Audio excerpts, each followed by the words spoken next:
भाइयों और बहनों, आपका अपना चौपाल पर आपका स्वागत है। मेरा नाम प्रेम है। यहाँ मैं आपको गीता प्रेस गोरखपुर द्वारा प्रकाशित कल्याण की उन कथाओं को सुनाता हूँ जिन्हें मैं बचपन में अपने पिताजी को पढ़कर सुनाया करता था। आज मैं आपको जनक पुत्री माता सीता की माँ माता सुनैना की कथा सुनाता हूँ। महाराज शीरध्वज जनक की पत्नी महारानी सुनैना के एक पुत्र थे, लक्ष्मी निधि। महाराज विदेह ने अकाल पड़ने पर यज्ञ करने का निश्चय किया और यथार्थ भूमि को स्वर्ण हल से जोतते समय एक दिव्य कन्या उन्हें प्राप्त हुई। महारानी सुनैना की गोद इस कन्या सीता को पाकर धन्य हो गई। इसके पीछे महारानी को तत्स्वर्णाभ एक कन्या और हुई जिसका नाम उर्मिला था। दोनों कन्या बड़ी हुई। महाराज ने प्रतिज्ञा कर ली कि जो शिव धनुष को भंग करेगा वही सीता के पाणिग्रहण योग्य होगा। उस दिन स्वयंवर सभा में अनेक देशों के नरेश एकत्र हुए थे। मध्य में मंच पर शिव धनुष रखा था। सहसा महर्षि विश्वामित्र के साथ अयोध्या के 2 राजकुमारों ने प्रवेश किया। उन नील पीत परम सुंदर किशोरों को देखकर सबके नेत्र वहीं स्थिर हो गए। दूसरी ओर अब देखने योग्य कुछ रह ही नहीं गया था। महारानी ने बड़े उत्सुक हृदय से सोचा, इन नवीन मेघमाला से मनोहर कुमार को देखकर भी महाराज प्रतिज्ञा पर कैसे अड़े हैं। मेरी सीता तो इन्हीं के योग्य है। रावण और बाणासुर ने सभा भवन में प्रवेश किया। माता का हृदय धक से हो गया। वे दोनों परस्पर ही विवाद करके चले गए। धनुष को उन्होंने स्पर्श तक नहीं किया। बंदियों ने घोषणा की। नृपगण बड़े उत्साह से उठने और निराश होकर लौटने लगे। यह बड़ा बलि जान पड़ता है, कहीं धनुष तोड़ न दे। चलो अच्छा हुआ, बड़े गर्व से दौड़े थे। जिसे पिनाक उठाना कोई खेल नहीं। प्रत्येक के उठने पर माता के प्राण धुकपुक करने लगे। बड़ा अच्छा हुआ, अब महाराज विवश होकर अवध कुमार को पुत्री देंगे।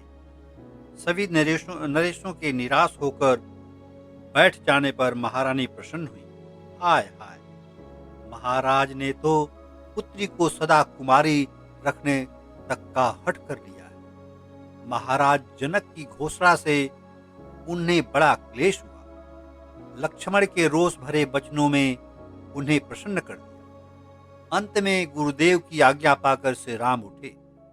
वह शील, वह नम्रता, वह सिंह की सी मद भरी गति, किंतु महारानी की दृष्टि में वे सुकुमार बालक थे। वे अत्यंत दुखी होकर सखी से कहने लगी, रावण बाण छुआ नहीं चापा, हारे सकल भूप करिदापा। सो धनुराज कुंवर कर देही, बाल मराल की मंदर लेही। कौन बुझाई कहीं गुर पाही, यह बालक असी हठ भली नाही। सुकुमार अंग है, कहीं खरोच ना आ जाए, कोई नस मोच खा जाए।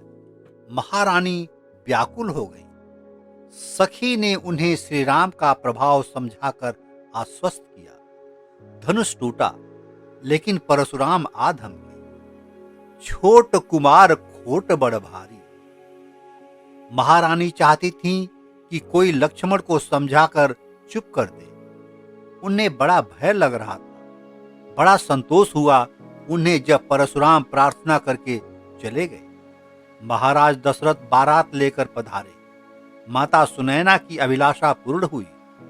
उन्होंने दोनों कुमारियां तथा उनके देवर की भी दोनों पुत्रियां अवध के राजकुमारों को अर्पित हुई। आनंद अपनी सीमा तोड़कर प्रवाहित हुआ। समाचार मिला कि श्री राम पिता के आदेश से वन चले गए। महाराज जनक ससैन्य चित्रकूट पहुंचे। वल्क लवसना जानकी जब वहां आकर माता को प्रणाम किया, माता का हृदय भर आया। पुत्र पवित्र किए कुल दोहूं। उन्होंने विदा होते समय जानकी को जो सदा पति के अनुगमन की शिक्षा दी थी, उसे मूर्त देखकर वे आनंदमग्न हो गई। माता पिता से मिलने आकर सीता जी को महाराज जनक के शिविर में अधिक रात्रि हो गई।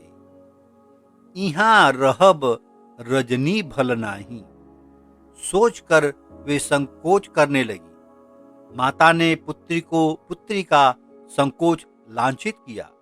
वे स्वयं आदर्श परिपरायणा थीं। पुत्री की उन्होंने भूरी भूरी प्रशंसा की। आज की कथा बस इतनी सी।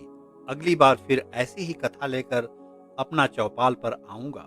तब तक के लिए आज्ञा दीजिए। नमस्कार।